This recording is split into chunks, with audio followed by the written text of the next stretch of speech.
कारगिल दिवस पर राजनाथ सिंह ने भरी हुंकार, कहा युद्ध के लिए तैयार रहे जनता, हम एलओसी कर सकते हैं पार। कारगिल दिवस के मौके पर राजनाथ सिंह ने कहा है कि मैं देश की जनता से यह कहना चाहता हूं कि जिस प्रकार से हर एक सैनिक भारतीय है, उसी प्रकार से हर एक भारतीय को भी एक सैनिक की भूमिका निभाने के लिए हमेशा तैयार रहना चाहिए। 1999 में कारगिल की चोटी पर देश के सैनिकों ने जो वीरता का प्रदर्शन किया, जो शौर्य दिखाया, वह इतिहास में हमेशा स्वर्ण अक्षरों में अंकित रहेगा। मैं उन वीर सपूतों को सलाम करता हूं, उन्हें श्रद्धांजलि अर्पित करता हूं। आज के दिन कारगिल आना सचमुच मेरे लिए बहुत ही भावुक क्षण है। मैं अपने विचारों की अभिव्यक्ति मैं कितना कर पाऊंगा, मैं स्वयं असमंजस की स्थिति में हूं। लेकिन यदि मैं बहादुरों के बीच यहां मौजूद हूं तो स्वाभाविक रूप से मेरा भी हौसला कुछ बढ़ता है और मुझे भी ताकत मिलती है। और आज जब मैं वीर नारियों को सम्मानित कर रहा था,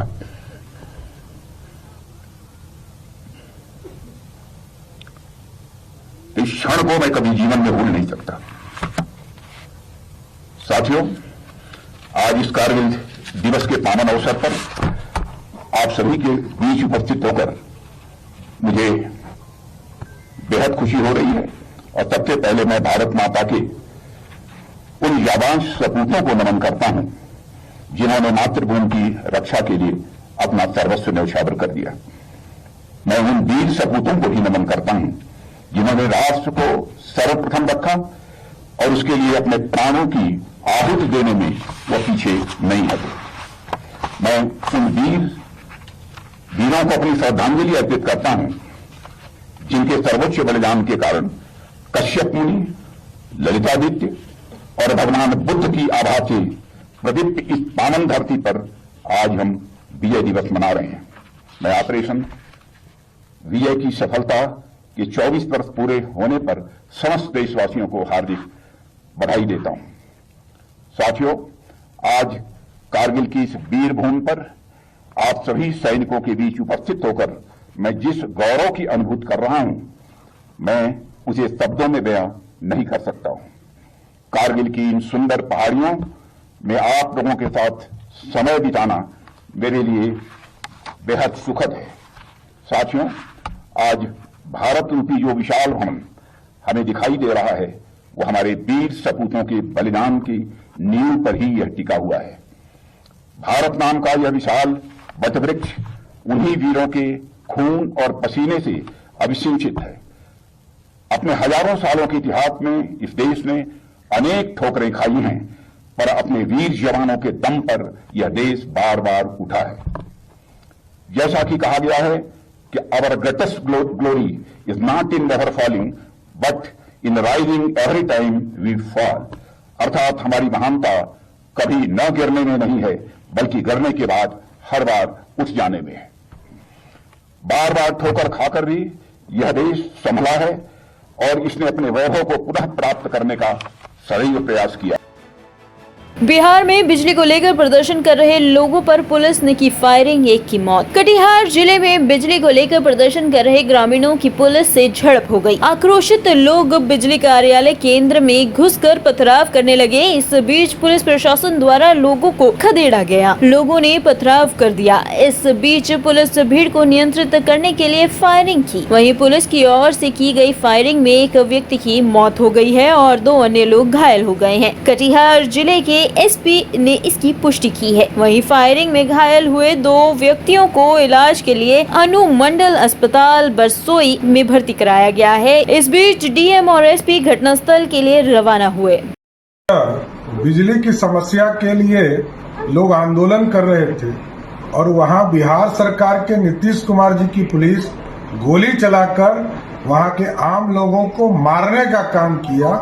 ये अत्यंत ही दुर्भाग्यपूर्ण है और मैं मांग करता हूं कि बिहार सरकार तुरंत इस पर एक हाई लेवल जांच करे, न्यायिक जांच की प्रक्रिया शुरू करे और जिन लोगों ने भी आंदोलनकारी पर, सभी वर्ग के लोग थे, अल्पसंख्यक लोग से लेकर सभी लोग के वर्ग के लोग वहां उपस्थित थे और जिस तरह पुलिस ने गोली चलाया है, यह स्पष्ट है कि नीतीश कुमार जी अब पहले तो नौकरी मांगने पे गोली मार रहे थे गोली चला रहे थे, अब बिजली मांगने पर भी गोली मारने का काम कर रहे हैं।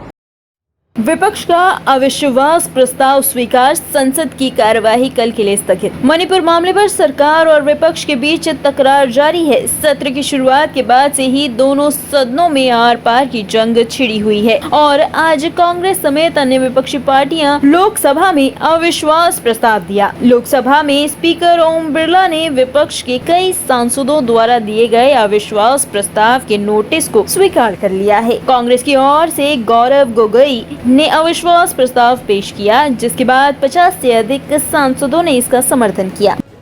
देखिए, इंडिया अलायंस को पता है कि लोकसभा के अंदर हमारी क्या संख्या है, लेकिन ये बात सिर्फ संख्या की नहीं, ये बात मणिपुर की इंसाफ की लड़ाई और मणिपुर के भाइयों और बहनों को आज एक संदेश जाए कि भले ही प्रधानमंत्री मोदी जी मणिपुर को भूल चुके हैं, लेकिन इंडिया अलायंस मणिपुर के इस दुख की घड़ी में उनके साथ खड़ा है और उनके हक की लड़ाई आज हम सदन के अंदर लड़ रहे हैं।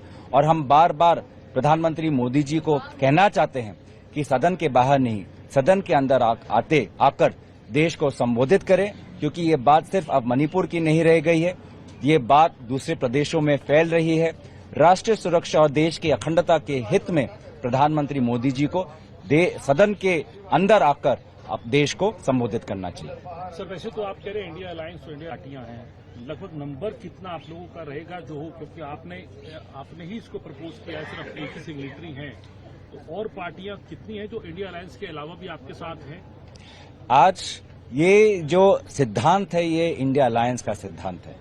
ये अविश्वास प्रस्ताव देना है, ये इंडिया अलायंस का एक सिद्धांत है और हमने सभी अपने अपने सदस्यों को कहा है कि हमें ये संदेश देना चाहिए कि सारे इंडिया अलायंस में जितने भी दल हैं, हम सब इस मुश्किल के घड़ी में मणिपुर के साथ खड़े हैं और मणिपुर के लोगों पर जो घाव लगा हुआ है उस पर मरहम लगा।